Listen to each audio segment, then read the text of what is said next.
자, 여러분, 프로그램 개발평가 제7강 5교시입니다. 프로그램 이해관계자의 파악과 구성에 대해서 설명하도록 하겠습니다. 이해관계자는 누구인가? 이해관계자라고 하는 것은 스테이크홀더라고 하는 영어를 번역한 것입니다. 이해관계자 혹은 이해관련자 등등으로 표현을 합니다. 많은 경우 이해관계자라고 표현하기 때문에 이 책에서는 주로 이해관계자라고 설명을 드리겠습니다. 이해관계자는 누구인가? 이해관계자는 프로그램과 관련해서 관심도 있고 영향력을 주는 사람들을 이야기합니다. 그래서 1차적 이해관계자, 2차적 이해관계자, 간접적 이해관계자 등이 있습니다. 이런 1차적, 2차적, 간접적 이해관계자들은 프로그램을 개발하고 구현하고 운영을 해나가는 시점들마다 1차적 이해관계자가 2차적 이해관계자가 될 수도 있고요. 또 2차적 이해관계자가 1차적 이해관계자가 될 수도 있습니다. 또 간접적 이해관계자라고 해서 아주 무관한 사람들이 아니라 영향력들이 적은 사람들이 아니라 실제적인 영향력들을 미치게 될 가능성들도 있습니다. 우리의 이해를 돕기 위해서 단순한 구조로 우리가 1차적 이해관계자, 2차적 이해관계자, 3차 간접적 이해관계자라고 표현하는 것을 잘 기억을 하시길 바랍니다. 지난번에 또 말씀드렸었지만 1차적 이해관계자라고 하는 것은 프로그램 참여자를 뜻합니다. 이때 프로그램 참여자는 이용자, 앞서 이야기했던 프로그램 참여자라고 했을 때는 이용자를 중심으로 말씀을 드렸죠. 지금 이해관계자에서 이야기하는 프로그램 참여자는 그런 이용자로서의 참여자일 뿐만 아니라 플러스 기획자 그리고 운영자, 그래서 프로그램을 직접 참여하는 사람들을 뜻합니다. 가장 중요하겠죠? 또 프로그램 후원자, 지지자, 연계자, 프로그램이 개발되고 구현되고 운영될 수 있으려면 여러 가지 자원들이 필요합니다. 물적 자원, 인적 자원, 사회 자원, 문화 자원 등이 필요하죠. 그 자원들을 가지고 있는 사람들, 그리고 그 자원들을 충분히 우리에게, 그러니까 프로그램 참여자들에게 제공을 할 수 있는 여지가 있는 사람들을 2차적 이해관계자라고 이야기합니다. 그래서 프로그램 후원자, 지지자, 연계자 등입니다. 1차적 이해관계자와 2차적 이해관계자는 긴밀한 관련성을 가집니다. 실제로 2차적 이해관계자를 우리가 얼마만큼 더 확보하느냐, 또 더 긍정적인 이해관계자들로 만드느냐, 또 우리 프로그램에 더욱더 관심을 기울이게 하느냐, 이것은 프로그램의 성공 요건 중에 가장 핵심적인 요건들입니다. 여기에서 물질적 자원, 지적 자원, 그리고 인간적 자원, 사회적 자원 등등이 다 만들어지고 공급될 뿐만 아니라 프로그램의 성패에 영향을 주고 또 그 성공이 이해관계자, 2차적 이해관계자에게 또 다른 영향을 주게 됩니다. 그러면 1차적 이해관계자와 2차적 이해관계자들의 어떤 긴밀한 유대관계가 간접적 이해관계자에게 영향을 다시 또 준다는 것이죠. 프로그램에 간접적 영향을 주고받는 사람들입니다. 표현은 간접적 영향이라고 얘기했지만 생활에 직접적인 영향이 될 수도 있습니다. 예를 들어서 장애인분들의 어떤 사회 참여 활동을 위해서 사회적 관계 기술을 증진시키기 위해서 또 사회적 능력들을 증진시키기 위한 프로그램들을 우리가 실시한다고 하겠습니다. 이때 마트에 가서 장보기 등등의 활동 내용들로 구성될 수 있습니다. 그럼 마트를 직접 가야 되겠죠. 그러면 그 마트 안에 있는 분들 중에 장애인에 대한 편견이 너무 심각한 사람들도 있을 수 있고요. 장애인에 대해서 편견이 거의 없는 사람들, 아주 우호적인 분들도 있을 수 있습니다. 세상에는 여러 많은 종류의 사람들이 있으니까요. 여러 많은 가치관들이 혼재해져 있죠. 그러면 장애인분이 마트에 출연했을 때, 등장했을 때 그 마트에 계신 분들 중에 장애인분들을 만나는 사람들은 바로 간접적 이해관계자가 되어버립니다. 그래서 프로그램에 직접적 영향이 아니라 간접적 영향을 주고받는 사람들이긴 하나, 이분들 또한 어떻습니까? 자신의 생활이나 자신의 생각이나 자신의 감정의 프로그램으로 인해서 영향을 주고받는 사람들이죠. 앞서 말씀드렸지만 1차적 이해관계자와 2차적 이해관계자의 깊은 유대관계는 프로그램의 성패에 아주 중요하다고 말씀드렸습니다. 그런데 간접적 이해관계자를 2차적 이해관계자로 끌어오는 작업은 아주 중요합니다. 간접적 이해관계자가 앞서 말씀드렸지만 편견이 아주 심하여서 혹은 부정적 인식이 아주 강하여서 이 프로그램에 대해서 거부하고 저항하게 된다면 프로그램을 성공하기가 상당히 쉽지가 않고요. 프로그램을 운영하는데 많은 애로사항이 됩니다. 그래서 간접적 이해관계자들을 어떻게 하면 우리가 포섭하고 또 우리 편으로 만들어 나가는 것이냐, 이것이 프로그램의 성패에 아주 중요한 관건이 된다고 볼 수 있겠습니다.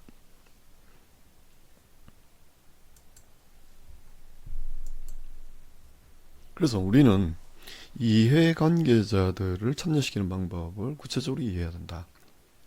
지난 시간에도 설명드렸지만 한 번 더 말씀드리겠습니다. 프로그램의 잠재적 사용자, 구현자의 관점을 더 잘 이해하게 되는 방식입니다. 그리고 프로그램에 대한 지원을 받게 되는 것이죠. 프로그램을 참여시키는 것. 프로그램이 유사한 프로그램과 조정되어 있는지도 확인하게 됩니다. 그리고 프로그램 상황을 이해하는 데 큰 도움을 줍니다. 특정 상황과 관련된 프로그램을 개발할 수도 있게 합니다.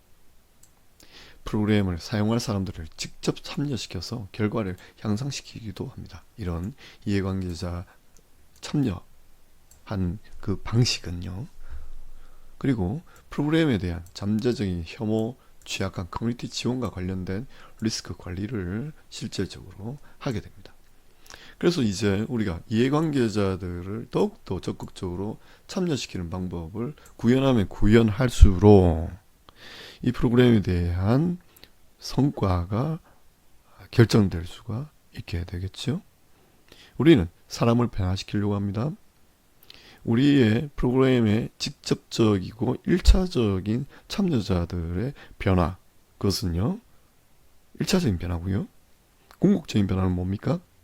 우리의 변화를 통해서 사회가 개선되고 발전되고 진보하는 것을 우리는 요구합니다.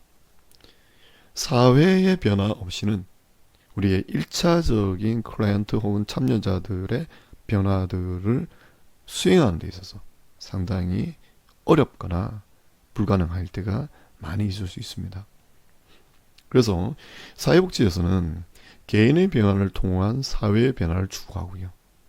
사회의 변화 없이는 개인의 변화가 또 이루어지지 못한다라는 그런 상보적인 관점을 가지고 있습니다. 그래서 우리는 개인을 상담하고 치료하고 보호하고 옹호하고 대변하고 등등을 통해서 개인을 변화시키는 것에 머무르지 않고요. 그것이 끝이 아니라 그 변화된 개인 또 그 변화하는 과정 중에 우리와 관련된 지역과 우리의 사회가 더욱더 개선되기를 바라는 사람들이라는 것이죠. 사회의 변화를 위해서 사회의 복지를 하는 것이 필요합니다. 그래서 이런 리스크 관리를 하는 데 있어서 우리는 어떤 방식이 필요하다? 이해관계자를 참여시키는 방식이 필요하다라고 말씀드릴 수 있겠습니다.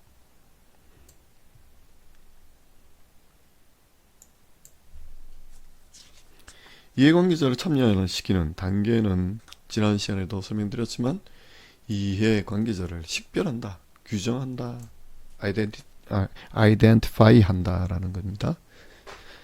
프로그램에 영향을 받거나 프로그램을 구현하는데 필요하거나 평가 결과를 사용할 개인 및 그룹을 나열합니다. 두 번째 단계에서는 우선순위를 결정하겠죠. 이용 가능한 시간, 자원뿐만 아니라 참여의 이점 단점을 고려합니다. 이것은 1차적 이해관계자, 2차적 이해관계자를 중심으로 보통 기획을 하게 됩니다. 간접적 이해관계자들은 2차적 이해관계자가 되지 않으면 이 우선순위 결정에서는 뒤로 밀려나는 대상입니다. 그래서 이 2단계에서는 가장 중요한 우선순위 결정에서 가장 중요한 이해관계자는 실제로 1차적 이해관계자와 2차적 이해관계자 모두가 됩니다. 참여 이점과 단점을 고려해서 그 이점과 단점을 체계화시키는 것이 필요하겠죠. 그게 세 번째 단계의 전략 개발입니다. 그래서 전문성을 활용하는 가장 좋은 방법은 우선순위가 높은 이해관계자와 상의하는 방식이다 라는 겁니다. 전략 개발에 있어서는 프로그램 참여하고 이용하는 당사자의 의견들을 가장 적극적으로 들어야 되겠죠. 의사결정 능력이나 의사표현 능력이 조금 부족하다 하더라도 관찰이나 진단, 그리고 전문가적 견해에 의한 판단, 그리고 이론적 지식 등등을 통해서 1차적 이해관계자들이 어떤 이해를 가지고 있는가, 이익과 불이익을 가지고 있는가를 살펴봐야 됩니다. 그것을 근거로 해서 우리는 전략을 기초화시킬 수 있고요. 이 전략이 좀 더 세련되고 또 규모 있게 만들려면 2차적 이해관계자들이 참여해 들어와야 되겠죠. 물질적 자원을 줄 수 있는 분들, 또 정보와 지식을 줄 수 있는 분들, 또 노력, 땀 흘려서 자신의 시간을 들여서 노력 봉사를 할 수 있는 분들, 또한 정서적 지지를 계속 줄 수 있는 분들, 우리의 의견에 동의하시는 분들, 비슷한 활동을 해 나가면서 우리가 동일한 목적을 가지고 비슷한 활동을 해 나가는 여러 가지 피어 그룹들, 동료 그룹들이죠. 유관 전문가 기관들 등등과 상의를 해야 된다라는 겁니다. 이 상의 없이 독단적으로 하다 보면 우리는 참여에 기반한 프로그램이 아니라 독단적 프로그램을 개발함으로써 사회적 관계를 개선시키는 데는 약간 부족할 수도 있습니다. 물론 창발성이라든지 독창성을 요구할 때는 어떤 개인적인 의사 판단이라든지 이런 것들도 아주 중요합니다. 사회적 노력에 의한 프로그램들은요, 그런 개인적 노력의 결과들이 또 사회적 관계 안에서 어떻게 다른 사람들의 가치와 어떻게 블렌딩 되냐, 혼화되느냐가 아주 중요합니다. 그래서 우리가 만들고자 하는 사회적 발명품은 여러 많은 이해관계자들과의 어떤 상의, 토론 이런 것들이 필요합니다. 그래서 하나의 집단적인 이성화된 결과, 집단적 결과를 도출해내는 것, 그것이 이제 우리가 과정적 목표라고 볼 수 있겠습니다. 사회복지는요, 흔히들 그렇게 이야기하지 않습니까? 100사람이 한 걸음을 가는 것이 낫느냐, 같이 한 걸음을 가는 것이 낫느냐, 아니면 한 사람이 100걸음을 가는 것이 낫느냐. 사회복지는 전자가 더 중요하다고 봅니다. 100사람이 천천히 가더라도 100사람이 한 걸음을 같이 가는 것을 우리는 더 중요하게 생각합니다. 100사람이 한 걸음을 같이 갈 수 있으려면 100사람이 일단 모여야 하겠죠? 의사소통을 해야 될 겁니다. 공감을 해야 될 겁니다. 또 서로서로 이해하고 수용하는 과정들을 거치게 될 겁니다. 비슷한 목적과 그 목적이 이루어내야 될 어떤 소명, 비전들을 공유하게 될 겁니다. 그리고 난 다음에 한 걸음 가는 것이죠. 그러면 그 공유 과정까지를 우리는 과정적 목표라고 하고요. 한 걸음을 갔다라고 하는 것은 결과적 목표라고 이야기합니다. 결과적 목표가 중요하냐, 과정적 목표가 중요하냐, 그렇게 이해할 수 없습니다. 우리는 두 가지 다 중요합니다. 모여야 되고요, 공감해야 되고요, 비슷한 목적을 가지고 우리의 행복을 추구할 수 있어야 합니다. 그런데 추구만 하고 있고 한 걸음 내딛지 못한다면 그것은 낭설에 지나지 않을 겁니다. 그래서 우리는 사회복지에서 이야기하는 것은 과정적 목표만 중요한 것이 아니고 또 결과적 목표만 중요한 것 또한 아닙니다. 두 가지 다 중요하고요. 한 가지가 빠지면 우리는 그것은 부족한 것이다, 혹은 불균형한 것이다 라고 봅니다. 그것을 만족자리 성공이라고 설명할 수는 없습니다. 그것은 실패라고 봅니다. 그래서 우리는 프로그램에 참여시키는 동시에 그 참여를 통한 어떤 결과가 분명히 나와야 되는데 그것이 전략 개발이라고 보통 표현을 합니다. 이 전략이라고 하는 것은 목적과 목표, 활동 내용이 구체화된 프로그램으로서의 전략을 이야기하겠죠. 그래서 우리는 프로그램의 이해관계자 참여 단계에서도 이런 전략 개발이라고 하는 것이 필요하다라고 설명할 수 있겠습니다. 네 번째 단계에서는 이제 실제적으로 이해관계자들을 참여시키고, 그러니까 이 참여 전략을 실천하고 정기적으로 점검한다라고 볼 수 있겠습니다. 이런 이해관계자 참여 단계를, 이건 개괄적인 어떤 이론적인 단계고요.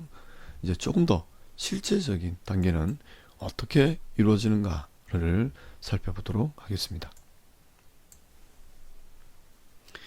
이해관계자 분석과 접근은 경영학적으로는 소비자 선택이라고 보통 볼 수 있겠습니다. 시장 내에서의 소비자들을 어느 정도 개척할 수 있을 것이냐, 그리고 우리 제품을 이용하거나 소비하는 사람들을 얼마나 극대화시킬 것이냐라는 어떤 마케팅 전략에서부터 시작합니다. 마케팅 전략 중에서도 가장 중요한 전략이 PR 전략이죠. PR 전략이라고 하는 것은 퍼블릭입니다.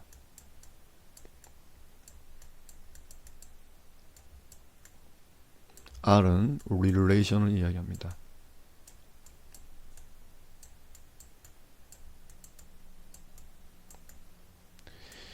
PR은 광고나 홍보하고는 좀 다른 이야기입니다. 광고, 홍보, 선전, 선동, 이런 모든 것들을 포함한 대중관계, 공중관계를 이야기합니다. 퍼블릭은 대중이라고도 표현할 수도 있고 공중이라고도 표현할 수 있습니다. PR 전략이라고 이야기하는 것은 우리의 프로그램, 우리의 제품에 얼마나 많은 공중들과 연결시킬 수 있을 것이냐, 그래서 상호작용을 하게 만들 것이냐, 다른 말로 이야기하면 이해관계자들을 얼마나 확보하고 이 이해관계자가 우리의 편이 될 수 있고, 그러니까 긍정적인 자원이 될 수 있을 것이냐, 이것을 뜻합니다. 그래서 이런 PR 이론에 근거해서 우리가 기초적인 분석을, 두 가지 정도의 분석을 할 수 있겠습니다. 하나는 이득과 손해의 관계, 또 하나는 인지와 친숙의 관계에서 우리는 이해관계자들을 분석하고 또 그 접근해서 우리의 관계 속으로 이해관계자들을 직접적이고도 긍정적인 주체로서 만드는 작업들을 할 수 있다고 볼 수 있겠습니다. 자, 두 가지 우리가 하나의 사분면을 볼 수 있겠습니다. 한 축은 이익과 손해고요, 또 협력과 거부라는 이제 축으로 하나의 도해를 설명할 수 있고, 또 한쪽은 인지와 친숙이라는 것으로 우리가 이해관계자를 분석하고 접근하는 전략들을 만들어낼 수 있습니다. 다음 시간에 이것을 구체적으로 설명드리도록 하겠습니다. 수고하셨습니다.